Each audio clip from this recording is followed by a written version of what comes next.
Good morning and good afternoon from the United States Plant Variety Protection Office. Thank you for joining us today. This webinar will focus on vegetative varieties and the requirements of PVPO. I'm Jeff Haynes, Commissioner of the PVPO. With me today is Bethany Borgia and Sarah Ledbetter, both are plant variety examiners from our office. We will be sharing with you an overview of the Plant Variety Protection Program in the United States and how it applies to asexual varieties. Here is our agenda for this webinar. We will cover the IP protection systems available in the U.S., our connection to the International Union for the Protection of New Varieties of Plants, or UPOV, requirements for filing an application, our examination process, and other information after you have filed an application, including certificate issuance and germplasm requirements. Our office is in Washington, D.C. We are part of the U.S. Department of Agriculture and the Agricultural Marketing Service Agency, and we're one of 4 divisions within the Science and Technology program. For those of you that are unfamiliar with plant variety protection in the U.S., our program is the same as plant breeders' rights in other countries. There are 3 types of IP protection in the U.S. Our program, PVPO, provides plant variety protection certificates for seed, tuber, and asexually reproduced plants. The U.S. Patent and Trademark Office under the Department of Commerce provides intellectual property protection in the form of plant patents for asexually reproduced plants and utility patents for both sexually and asexually reproduced plants. Plant variety protection applications are accepted for varieties that have not been sold within 1 year of the application in the U.S., and they will be accepted up to 4 years from international customers. For trees and woody vines, such as grapevines, applications will be accepted up to 6 years after the date of first sale internationally if the variety has not been sold in the U.S. For a plant or utility patent, applications must be filed within 1 year of the date of sale, regardless of the country where the variety is sold. It is important to note that for asexually reproduced varieties, an owner can apply for a plant variety protection certificate, plant patent, and utility patent simultaneously, depending on your intellectual property protection strategy. Here's a comparison of IP protection available in the U.S. As you can see, the reproduction method is an important factor, as well as germplasm deposit requirements, and of course the time frame for filing an application. The duration of protection is the same for plant variety protection certificates as they are for patents, except for trees and woody vines, receiving 25 years of protection. Additionally, the duration of protection begins at the filing stage for patents and at the certificate issuance stage for plant variety protection certificates. Certificate issuance normally takes 1.5 to 2 years, which is the amount of time required for examination of the variety. During this time, you receive provisional protection. The options available to breeders for IP protection is comprehensive and provides value based on the protection you are seeking, your strategy, funding, and goals. A plant variety protection certificate is ideal for protecting varieties that will be exported from the U.S. for varieties that have been sold internationally for longer than 1 year, and for protecting your essentially derived variety. PVP applications will be accepted using the filing date of a previous application for protection in another UPOV country within 1 year of that filing date. PVPO was established by the PVP Act in 1970. Most of our 54-year history has been sexually reproduced or seed varieties. Tubers were added to the PVP Act in 1995. Asexually reproduced varieties were added by the 2018 Farm Bill. Today, PVPO covers more than 400 species of plants and has over 8,000 certificates of protection in force. We have protected more than 14,000 plant varieties since 1970. The U.S. is a member of UPOV, which is a part of the World Intellectual Property Organization under the United Nations. The UPOV mission is to promote effective plant protection systems and encourage innovation. The U.S. follows the 1991 Convention of UPOV and is one of the 79 member countries. We participate in the technical and administrative meetings held by UPOV throughout the year. We follow the 5 conditions stated by UPOV for the examination of new varieties of plants. The 5 conditions that a variety must meet to be eligible for protection is that it is new, distinct, uniform, stable, and has a unique denomination or variety name. New refers to the sale of the variety. It must not have been sold commercially or not sold for more than 1 year in the U.S. and not more than 4 years internationally. 6 years is allowable for trees and woody vines. The variety must be distinct from other publicly known varieties, uniform in the sense that any varieties or variations in the variety are describable, predictable, and commercially acceptable. Stable when reproduced, and it remains unchanged from the characteristics that describe the variety. The denomination or variety name must be designated before a PVP certificate can be issued.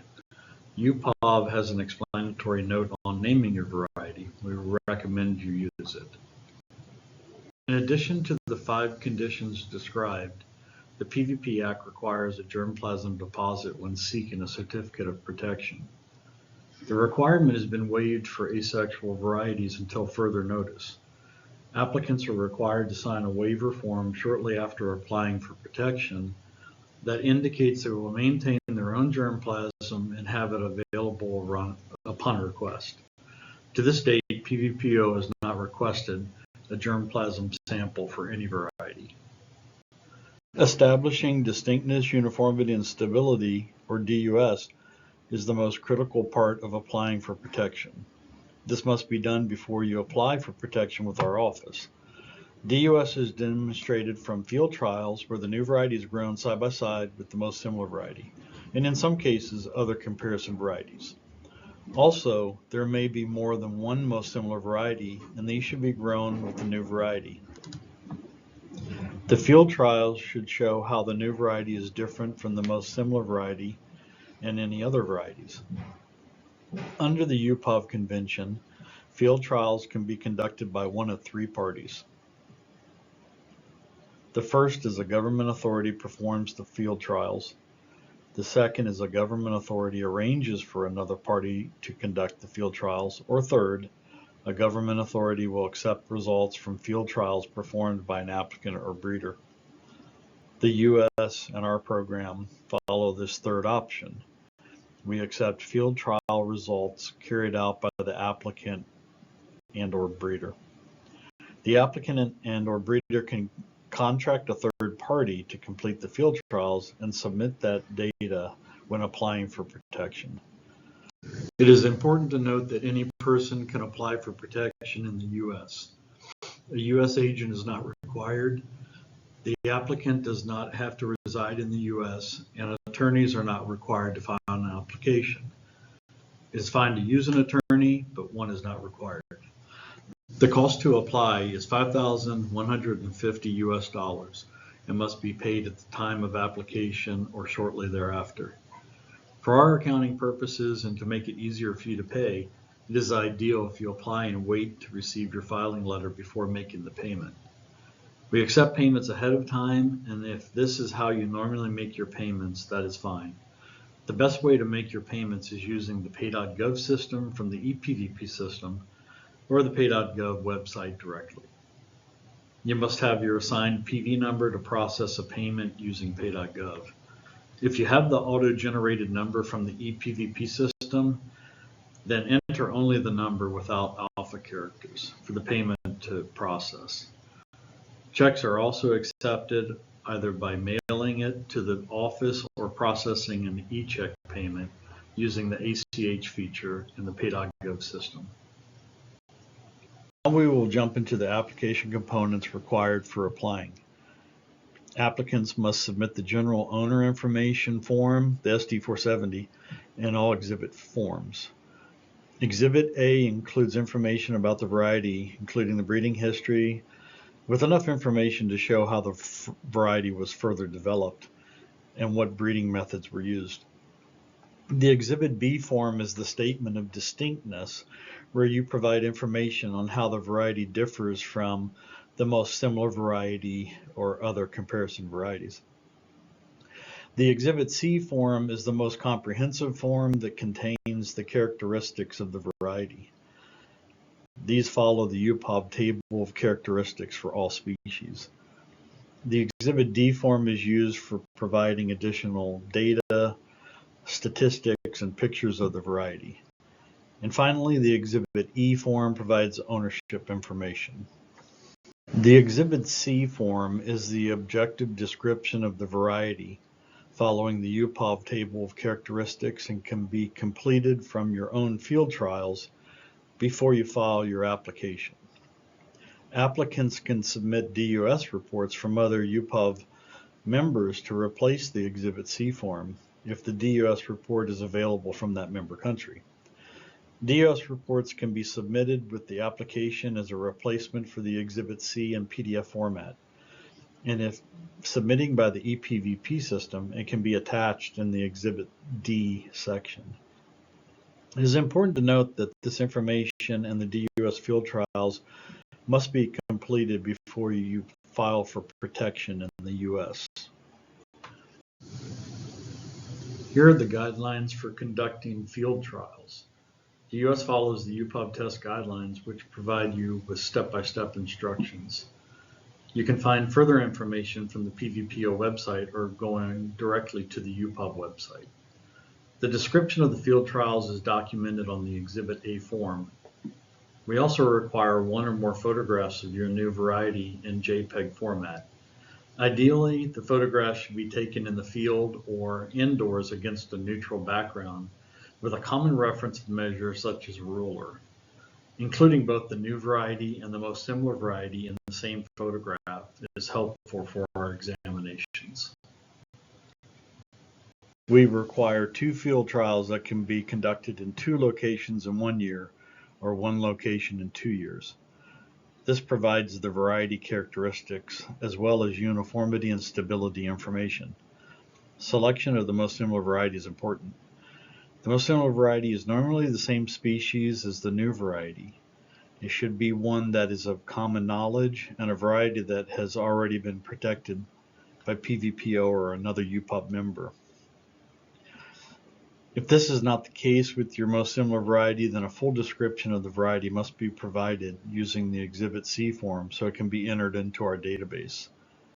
Field trials should be conducted under normal growing conditions with both the subject variety and most similar variety together in the same field for comparison purposes. This is the same procedure for greenhouses. Both varieties should be grown in the same area of the greenhouse. PVPO accepts DUS reports produced by other UPOV members for all asexually reproduced crops if they follow the UPOV test guidelines for that species. Applicants can provide the DUS report as an Exhibit D attachment using the EPVP system or include it with the application form if you send it by PDF. We can also request a DUS report for you from the relevant authority. Please contact our office before you apply if a DUS report must be requested from another UPOV member. The SD470 form is required with the DUS report along with the other exhibit forms, unless the DUS report contains that information. We are participating in the UPOV DUS report exchange module, which is a system that allows members to upload DUS reports when examinations have been completed and a variety has been issued a certificate of protection. Our office is completing the testing of the system, and we will begin uploading DUS reports for all asexually reproduced varieties that are issued a certificate. The report exchange module system will be available later this year. The system provides applicants and breeders with the ability to request and obtain DUS reports from UPOB members that are uploading their reports. Not all UPOB members are participating, but the US has agreed to upload DUS reports as soon as the final system is launched. PVPO is continuing to pursue opportunities to share our DUS reports with other authorities. Currently, we have agreements in place with Canada and Japan. Canada accepts our DUS reports for all asexually reproduced varieties without additional field trials. Japan accepts our DUS reports on varieties that are rare in Japan and on a case-by-case basis. You can check with Canada and Japan directly before applying to find out if they will accept the US DUS report, or you can contact our office and we will check for you. We've covered a lot so far. I will now hand it over to Sarah Ledbetter from our office to cover how to apply and use the ePVP system. Here you go, Sarah. Thanks, Jeff. PVPO accepts PVP applications in many different ways. You can apply using the Electronic Plant Variety Protection System, or ePVP as we call it, which is available online. You can also email a PDF application to pvpomail@usda.gov, or you can mail a paper application to our office here in Washington, D.C. The lower right corner displays our full mailing address. Of the three application methods mentioned previously, the ePVP system is the best way to submit your application. It's completely free to use and can be accessed from anywhere in the world. You can use ePVP to file your application, search for and amend your existing ones, check the status of your applications, pay fees, and send messages to the PVPO staff. Of course, we are also available directly by email. Now that we've established that ePVP is the preferred method of application, I will now show you how to create your account. In order to create an ePVP account, all users must first have their identity verified by the USDA e-authentication system.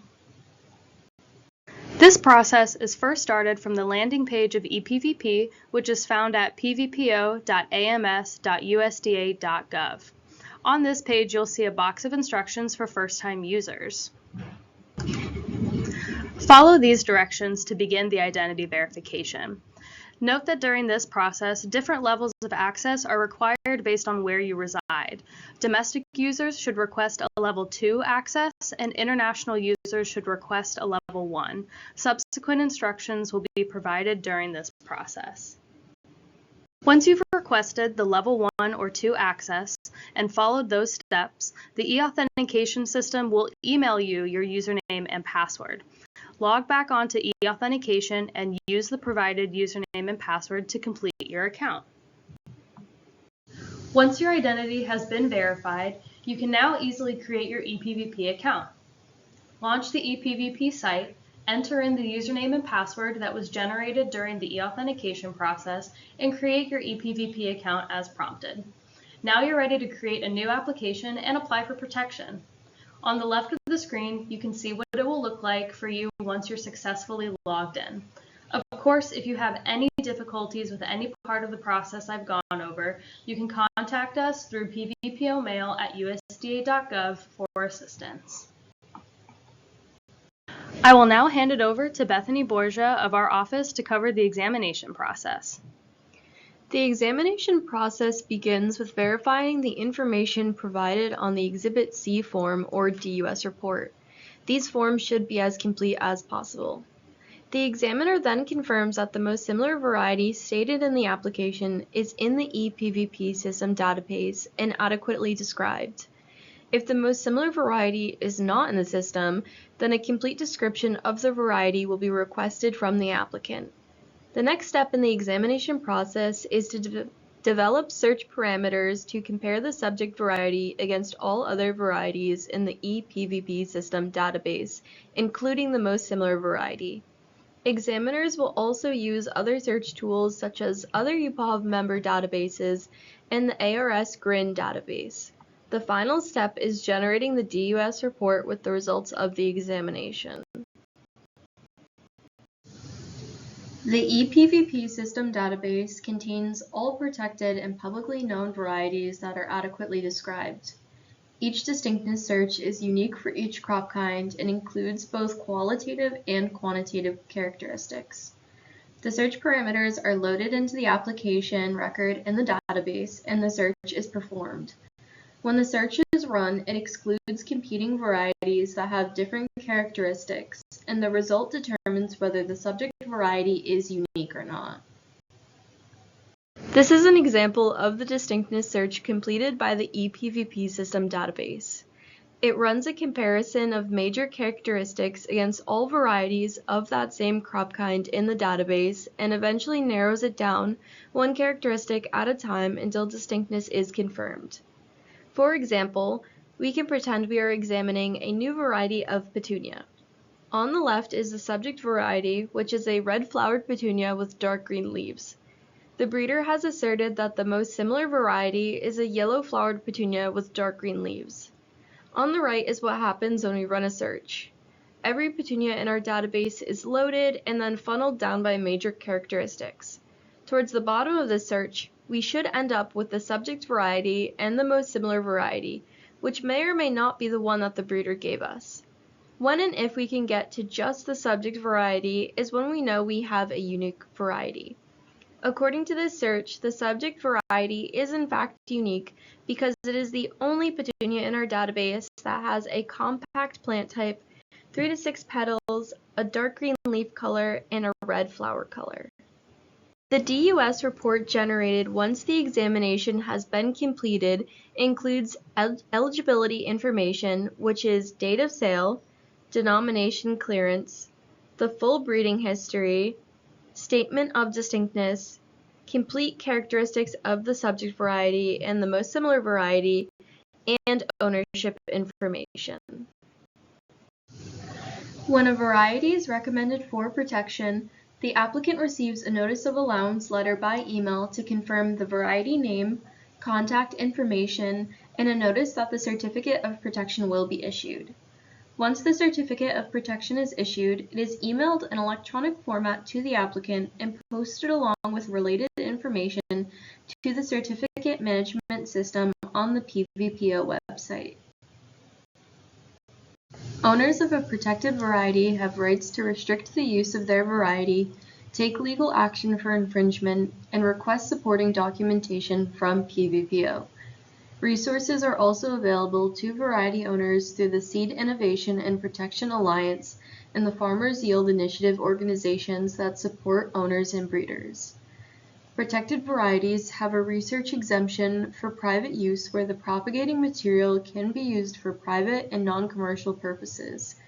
Protected varieties can also be used for experimental purposes and for breeding and development of new plant varieties. This encourages continued innovation of new plant varieties. Thank you, Bethany and Sarah. If you have any questions about this webinar, please send them to the PVPO mailbox. Thank you for joining us today.